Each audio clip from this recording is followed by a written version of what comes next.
Praise the Lord, brothers and sisters. Who is God to us? We like focusing on God as our Father and as our friend. We rarely remember Him for all that He is. We use words to praise Him according to what suits us. We like thinking of God as our Father and as our friend because that way we are more comfortable and we can focus on His love. But today let us focus on His power, His endless power, His endless authority, His all-deserving authority. He created us in His own image and likeness, and He gave us authority, dominion over heaven and earth. The authority that was rightly His, He passed it on to us. We just celebrated the feast of Christ the King. So let us praise our Lord with the very same authority that He is to be known as an awesome and all-powerful God.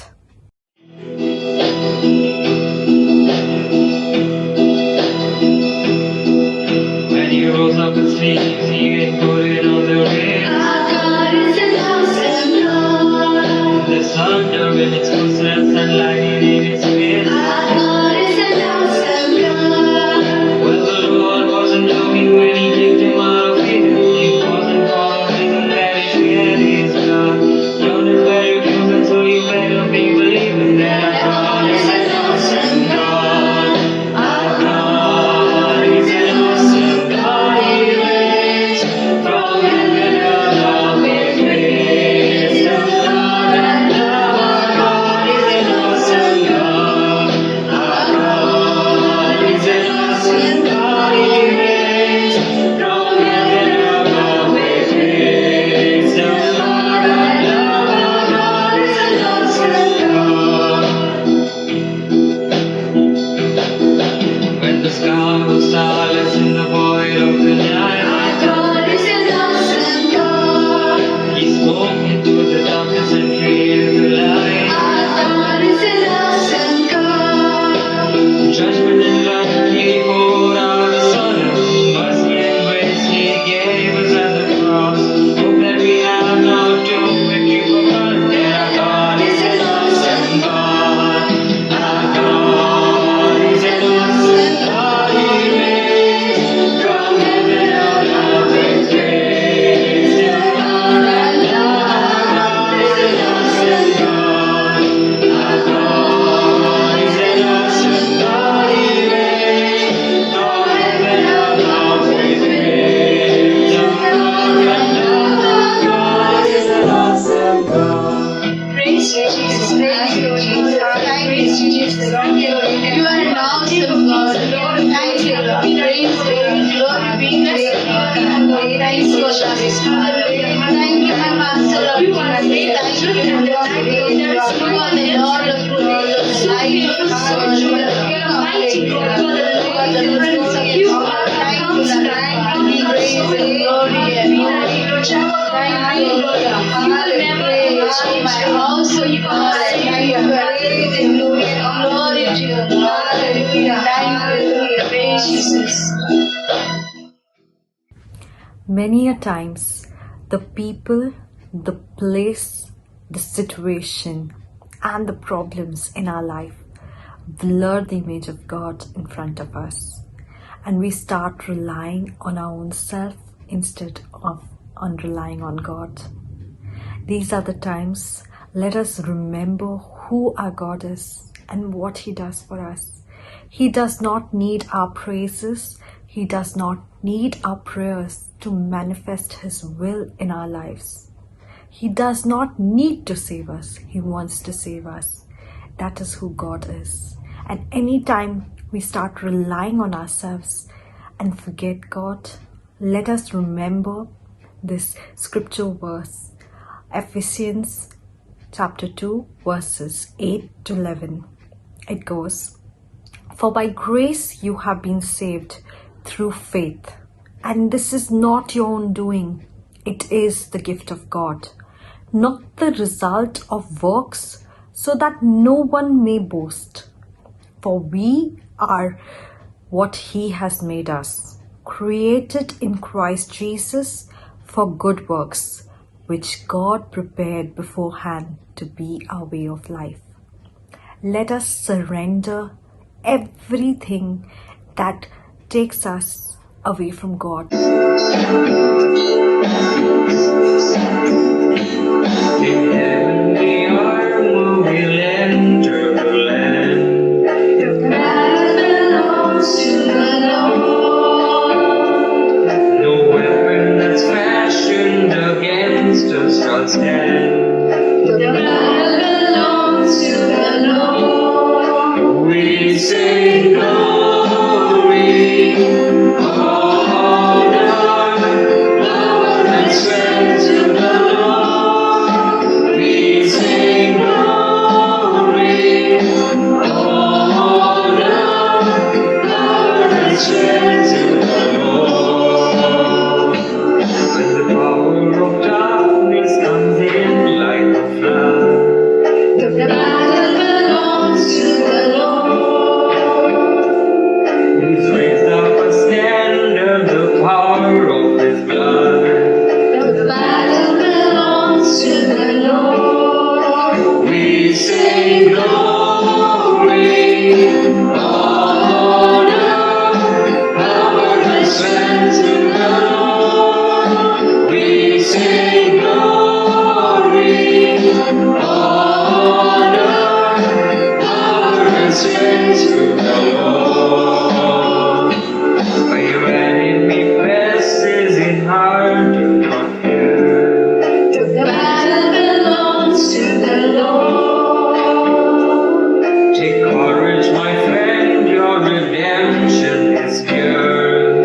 The battle belongs to the Lord. We sing glory, honor, power and strength to the Lord. We sing glory, honor, power and strength to the Lord. We sing glory, honor, power and strength to the Lord. We sing glory, honor, power and strength to the Lord. Praise you, Jesus. Hallelujah.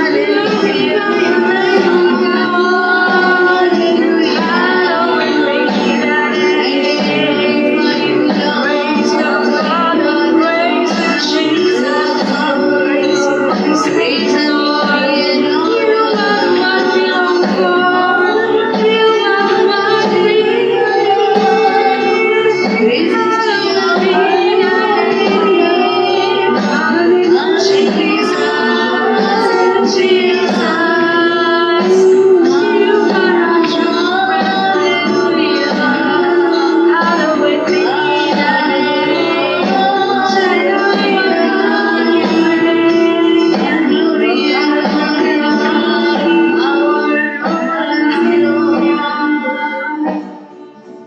After having surrendered all the things that separate us from God, let us surrender ourselves completely, empty ourselves, so that we can worship the living presence of God.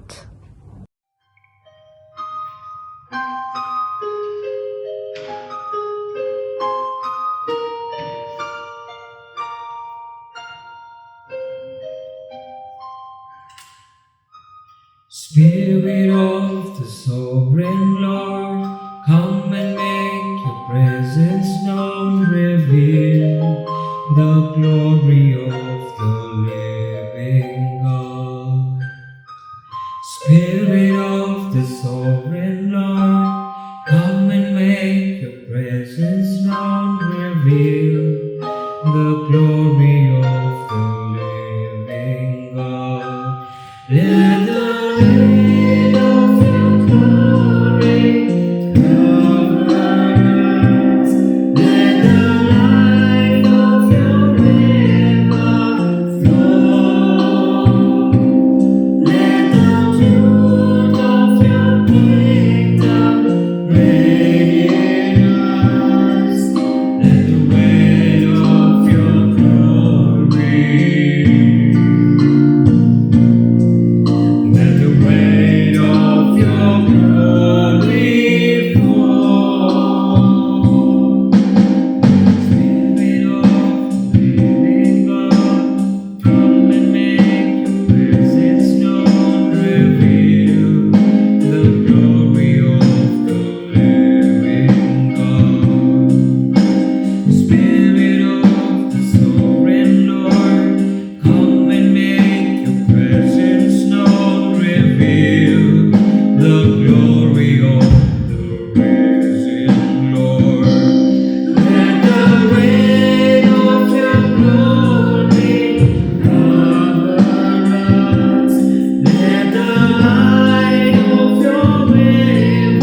truth of your kingdom reign in us.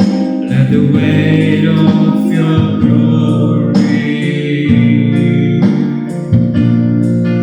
let the weight of your glory fall. Let the weight of your glory, let the weight of your glory fall.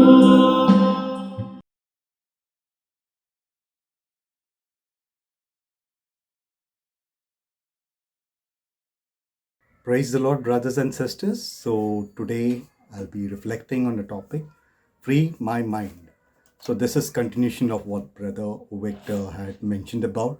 He mentioned about feed my mind, free my mind, and then focus on things of that matter. And that's so we are be speaking about. I'll be speaking about free my mind. So, what are we freeing ourselves from? Obviously, the negative thoughts that we think and dwell on, things of the past, things that do not matter, but which keep on eating up, as we says. Why should I care about this thought? But you still go and dwell on these thoughts. As William Arthur Ward would say, watch your thoughts, they become words. Watch your words, they become actions. Watch your actions, they become your habits. Watch your habits, they become your character. Watch your character, they become your destiny. So that is what happens. The thoughts are taking us to a place, a destiny, to a place that we do not want to be. If we are thinking negative, we'll end up in a negative place. And we would always think, and regrets are there in our life. And the word of God says in Isaiah 43, verses 18 to 20, remember not the former things, nor consider the things of old. Behold, I am doing a new thing. Now it springs forth. Do you not perceive it? And so the Lord is doing a new thing in our life. As per the word of God, we are still thinking about the things of the past.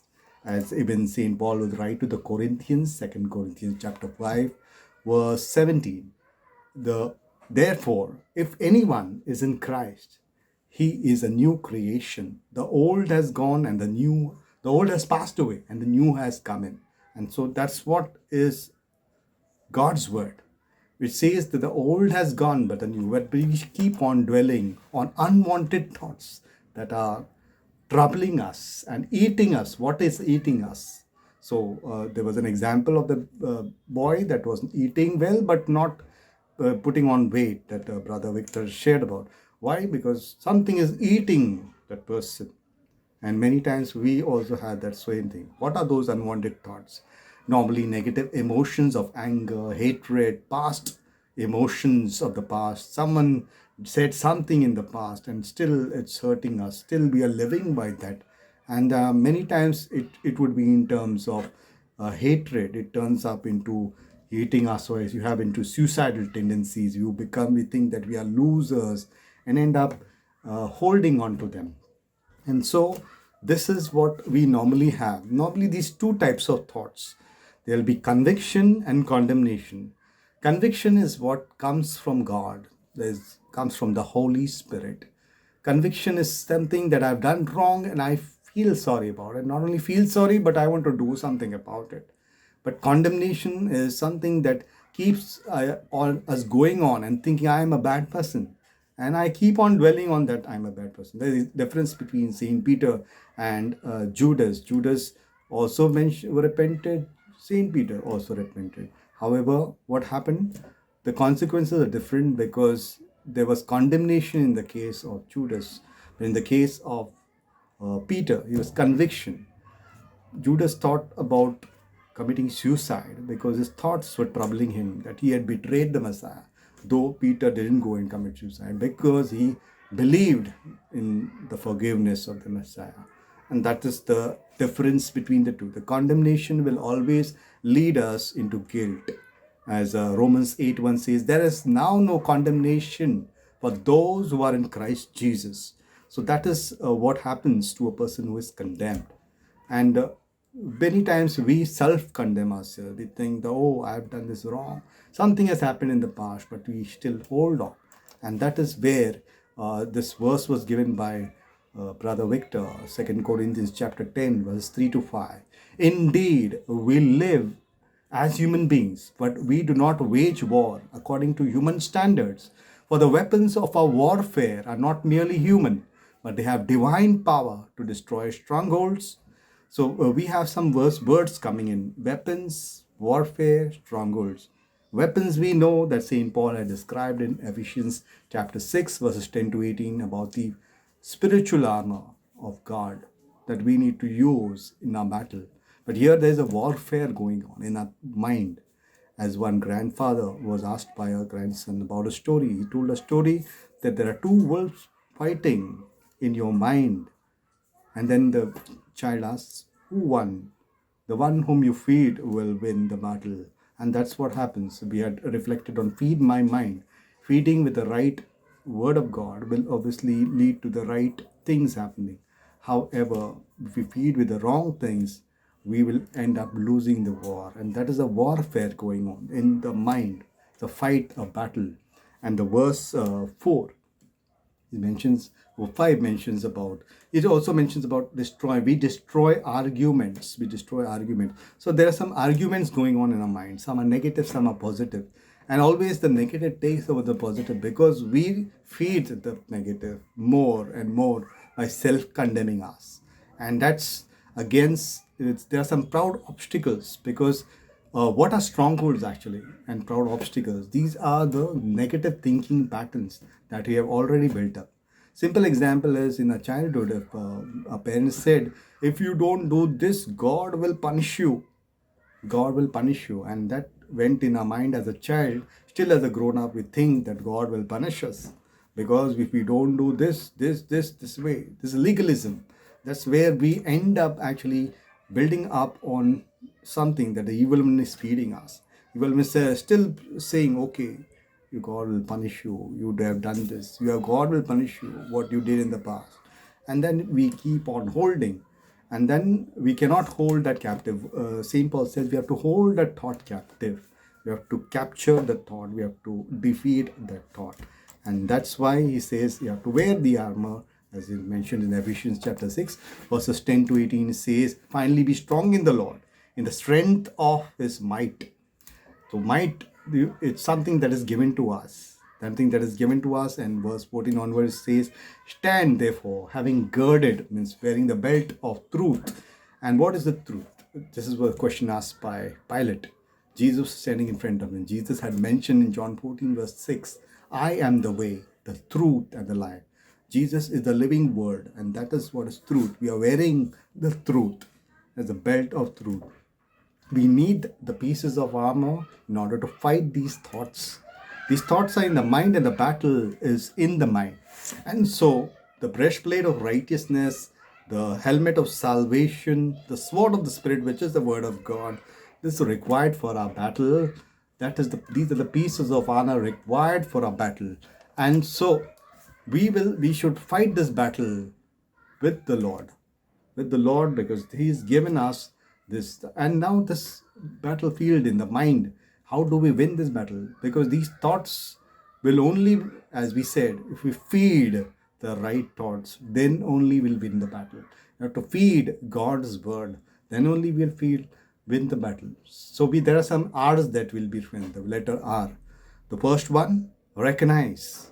That's what happened to the prodigal son. Luke chapter 15 verse 17. What happened? He went and left the father's house, but he came back to his senses. Luke 15 verse 17 says, he came to his senses. When he came to his senses, he thought. He recognized where he is. He is in the pigsty. In the pigsty, the place that is not supposed to be. He's supposed to be in the father's house. But he recognized. We have to realize that we are the people who have gone away. We are feeding the wrong thing in our mind. We have to recognize those areas. Take a list of those areas that I am holding on to. Those are strongholds of my life. The strongholds that Satan comes back. When the strongholds are those that Satan is not allowing you to break, and is continuing to build on that. And that is the reason we are being defeated in the mind. The evil one knows his days are numbered, so he tries to remind us of a past. And as someone says, remind the evil one of the past, because the evil one will be defeated. Remind him of his future. Sorry, remind when he reminds you of the past, remind him of his future. That's what it says. So recognize the source of self-focused and self-defeating thoughts. As the prodigal son came to his mind, we too need to come back to our senses and recognize those areas, list down those areas where the battle is very fierce, especially those strongholds. Next is remember. Remember what Jesus has done. Jesus has done on that cross. He has already defeated that thought. He has already defeated that negative emotion. And yet we hold on. And he says, as Psalm 77 verse 11 says, I will remember the deeds of the Lord. Yes, I will remember your wonders of old. That's what we need to do. We have to go back and think. Even in the Old Testament, the Israelites were reminded of what God has done for them, how He brought them through the Red Sea, how the waters were parted. They were reminded, and that's why we have to remember, always bring to mind the Word of God. That is what He has already done for us. Then, the third step is to repent. Third R is to repent. Repent of all the past, because many times the unforgiveness is there in us. And if we hold on to such things, our relationships will be strained, not only with those who have done wrong, but with those who are currently with you. And that's why 1 John 1:9 says, if we confess our sins, He is faithful and just to forgive us our sins and cleanse us from all unrighteousness. So if we have, for example, in the Catholic Church, very good that we have this sacrament of reconciliation. And after repentance, obviously, that's the next step where we realize that we have to go back. And this is where we need to go to the next step. There's reconcile with God and with His people, especially those people who have hurt you. As the Saint Paul writes to 2 Corinthians chapter 5, verses 18 to 21. All this is from God, who through Christ has reconciled us through Himself and gave us the ministry of reconciliation. He has allowed us to reconcile with each other. He has allowed us to forgive so that we can receive forgiveness from Him as we forgive those who trespass against us. That's what we see in the Our Father. So next is reconcile. Reconcile with, this is R is reconcile is also with our brothers and sisters, as Matthew 18 verses 15 to 17 says, if your brother or sister sins against you, go and tell him his fault between you and him alone. And if he listens, you have gained your brother, but if he does not listen, take one or two others. So this is like it's mentioning about forgiveness. Or in other words, it says, leave your gifts at the altar and first be reconciled with your brother or your sister. So this is where we say reconcile. The next one is renew. Renew your mind with God's word. And it was already reflected on feeding my mind. Renew is do not be conformed to the standard. Romans chapter 12 verse 2 says, do not be conformed to the standards of this world, but be transformed by the renewal of your mind, that you may prove that is the will of God, what is good, acceptable and perfect. So as St. Paul mentions about renewal, he also saying, think on things which are good. Philippians 4 verse 8, think about things which are good, pure, perfect, lovely and of good report. So we have to dwell on those, renew our mind with the word of God. And next is, if we have those negative thoughts, how do you have to replace it? The next R is replace the lies that are being thrown by the evil one with God's truth. 2 Corinthians 5:17 says, therefore, if anyone is in Christ, he is a new creation. The old has gone away. Behold, the new has come. So this is what we need to do. Replace those thoughts. And last R is to repeat. Keep on repeating all these steps that we have read. So, brothers and sisters, this is how we actually free our mind. When we dwell on God's word and we use the weapons of our warfare, we use the spiritual web armor to defeat the evil one with his thoughts thrown to us in our mind. And that's why let's close our eyes right now and think about those areas that are defeating us, that are eating us up. Father God, we ask you in the name of your Holy Son, Jesus Christ, to give us the grace to know those areas of our life which are right now under attack, those thoughts which are making us weak. We bring to you all those thoughts, all those memories of the past. We ask you to make us a new creation. We ask you in the name of your Son, Jesus Christ, the grace to defeat the evil one in the mind. Give us the grace to free our mind of our thoughts of the past. Help us to replace it with God's word and make us a new creation. We ask this all in the name of Jesus Christ, through the intercession of Mary, our Mother, and all the angels and saints. Amen.